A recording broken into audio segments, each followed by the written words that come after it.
when it comes to the case of the CEO, United Healthcare CEO, Brian Thompson, there's actually been an update. Now, I finished this video, and when I finished the video, I uploaded this video to YouTube. I didn't set it to public yet, but come to find out, they have the identification. They found the individual, and they apprehended the individual who is behind this incident. So apparently, the individual is 26-year-old Luigi Mangione, if I'm pronouncing that correctly. But get this, he was found with everything that you would need to convict him on. He was even found with the exact same clothing that he supposedly committed the incident with, even though they wanted us to believe he was there for multiple days and he switched out his jacket and backpack, yet they found him at McDonald's with the exact same clothing he's seen in other photos with. Days later, he was found with a silencer, multiple fake identification cards, and, well, guess what? A handwritten manifesto criticizing the United States healthcare industry. He had everything on him, including a manifesto at McDonald's, even though he had prepared with multiple packs of backpacks, jackets apparently, and he had a book bag filled with Monopoly money to toy along with the police and investigators apparently, but he had everything on him needed to pin him for this incident involving the United Healthcare CEO. Like I'm going to go ahead and say in the rest of this video, this is such a script. It's just a manufactured news story. He even has a YouTube channel that says, if you already see this, then I'm under arrest, and it's counting down. The countdown leads to nowhere. I guess another video is coming out. But this is just, like, they are really thinking that the public is stupid. And again, not saying that the CEO really didn't lose his life in this way, but there are really edited and scripted parts of this news story. Now I'm going to go ahead and play the video. Now, like I said, the rest you're going to hear in this video is before I found out that they supposedly apprehended the supposed suspect. Is it just me, or does it feel like the story of the United Healthcare CEO, Brian Thompson, and how his life was ended, how he passed away, it feels like it's almost like a manufactured story. Now, I'm not saying that he did not pass away in the manner that he did. I'm just saying there's a lot of things in this story that make no sense whatsoever, and it feels like it was designed to make no sense whatsoever just to keep our interest, our attention, our focus on this story.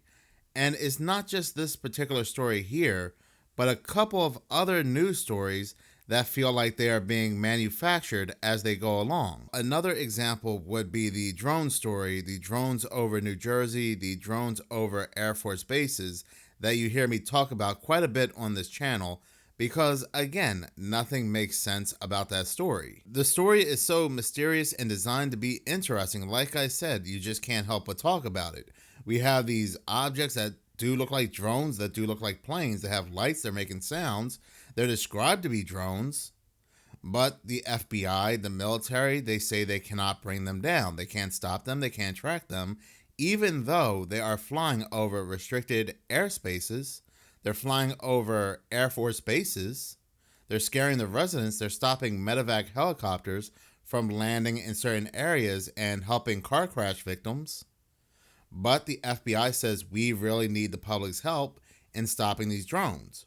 What? But those who have the capabilities to take these down immediately are adding just a little bit of spice to it to, again, keep you interested, to keep you captivated in this story. Then we have the story I covered, the story of the missing Hawaiian woman, Hana Kobayashi, and right away, due to the photos that came out, people saw right through the story. They knew it was a manufactured story just by the one-eyed symbolism, the photo that was given and shared by news and media. This, again, feels like one of those stories designed and manufactured to remain interesting and keep your attention, keep you guessing, keep you asking questions as they string you along. She goes missing in LAX, her phone shuts off, all these bizarre text messages come out. She's supposedly at LAX flying to New York City with her ex-boyfriend. That's what comes out by news and media. The families come out and say, no, she was not flying with anybody or with anybody at the airport. That's what Ryan's concern for me. But I also need to correct that she was not seen at the airport with anybody.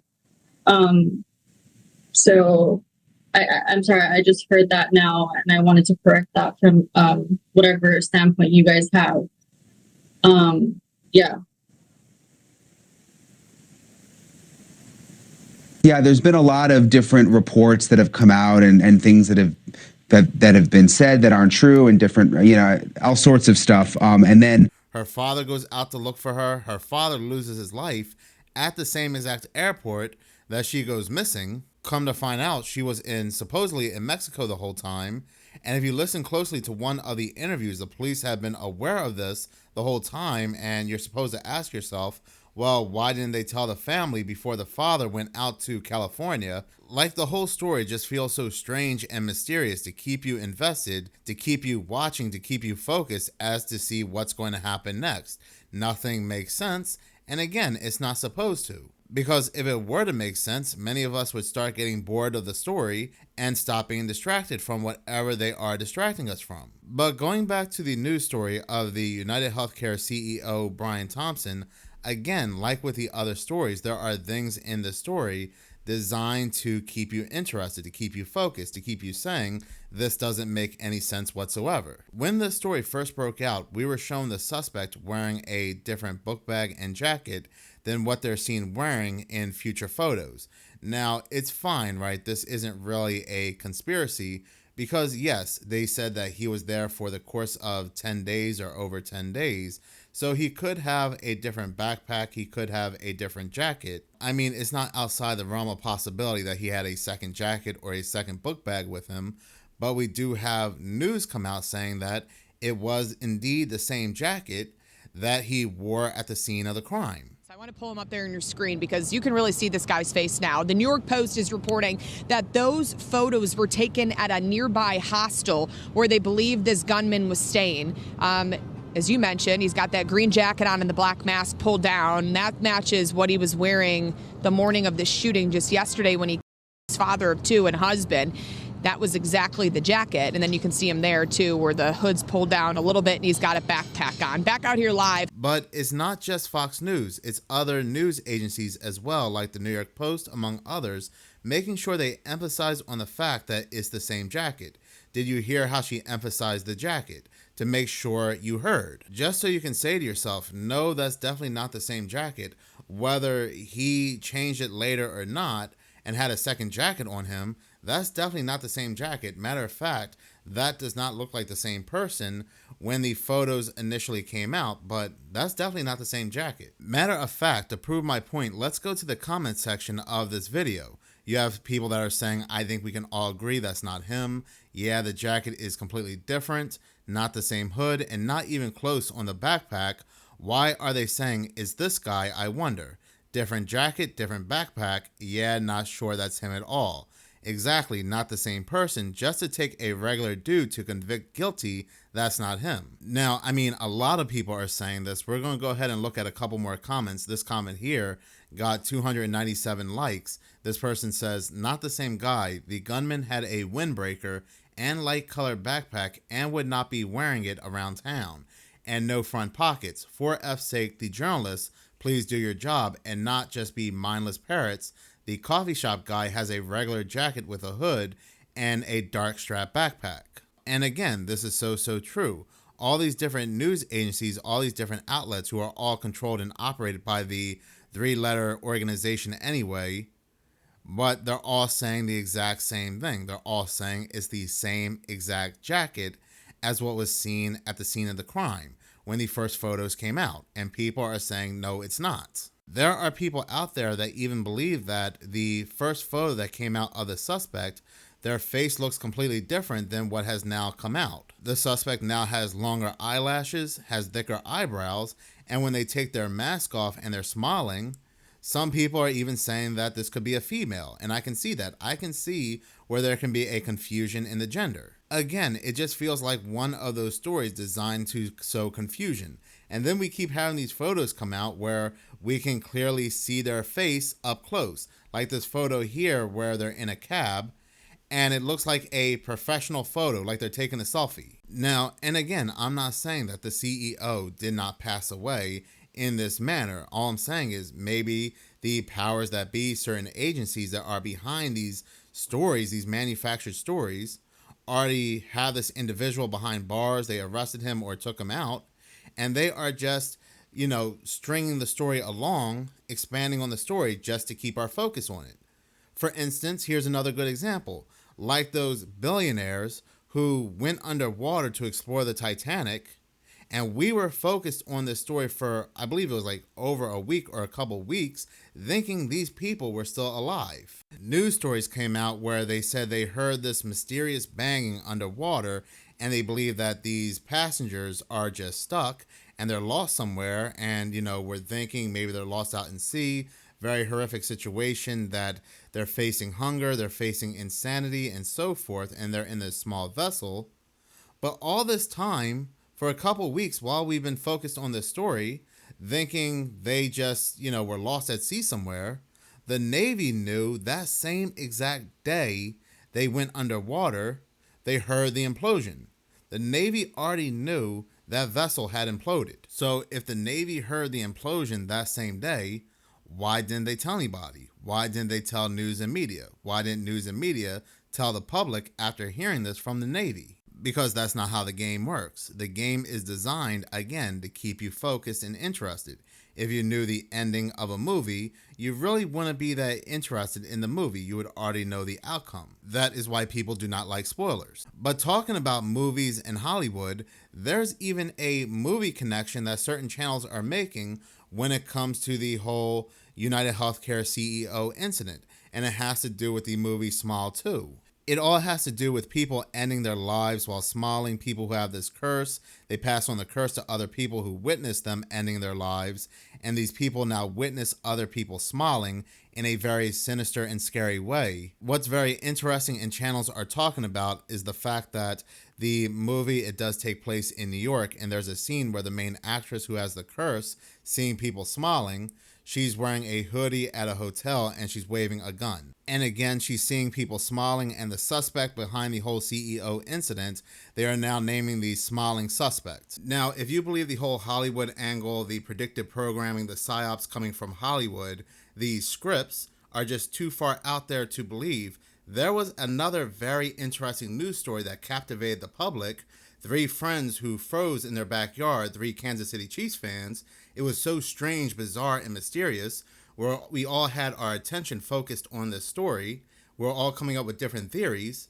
And only 1 week after that story had broken out, there was a very popular TV series, True Detective, that had an episode where 3 friends had frozen together, and they were figuring out how could that have happened. A lot of these strange news stories are just so heavily manufactured. Why is Hollywood showing me an episode on a TV show 1 week after this news story broke out where 3 friends froze together in their backyard?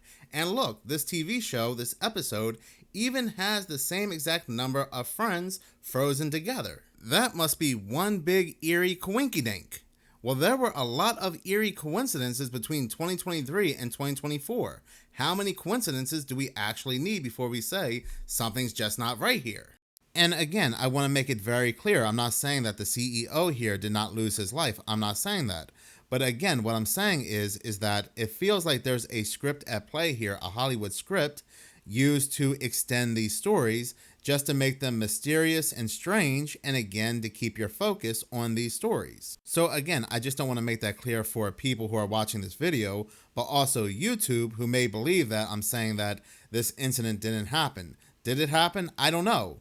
But what I'm saying is that yes, the incident may have really happened, but again, it seems like there is an extension here to keep it going. That's all I'm saying. No different than the drones over New York, no different than the story in the case of Hannah Kobayashi, and no different than the billionaires that went under the water to explore the Titanic, where the Navy knew they had imploded that same day. But again, they went ahead and extended the story to keep you interested. I get it. I do repeat myself a lot in these videos. I understand that, but that's only to make sure I get my point across so there's no misunderstandings in what I'm saying. We can even use another story as an example, a story that happened earlier this year in 2024. It seems like 2024 is the year of manufactured stories. Those 3 men that passed away in their friend's backyard, those Kansas City Chiefs fans that the news and media kept calling them. Even to this day, even though police and investigators came out and said they are not investigating this case as a criminal case, they still have not released the autopsy report and the official toxicology report to the families. Now, I know some people out there want to say that, well, yes, they did. They released a toxicology report. And no, what they released was, and you can look this up yourself, what they released was the preliminary toxicology report, which is vastly different than an autopsy report. The most recent news story on this case even says that the families are still waiting for the autopsy report. Why? Well, the police and investigators say there's still an investigation going on, even though it's not a criminal one. There was a lot of mystery, a lot of strangeness to that story, where a lot of us, we were making up and coming up with multiple theories until the preliminary toxicology report came out. And then a lot of us just stopped talking about the story and moved on to the next strangest thing that kept our attention for a little bit, for a couple weeks, until we moved on to the next story. And that's how it works. They're designed to hold us for a little bit, to make sure we're distracted just enough until they can properly end the story in whichever way they want to.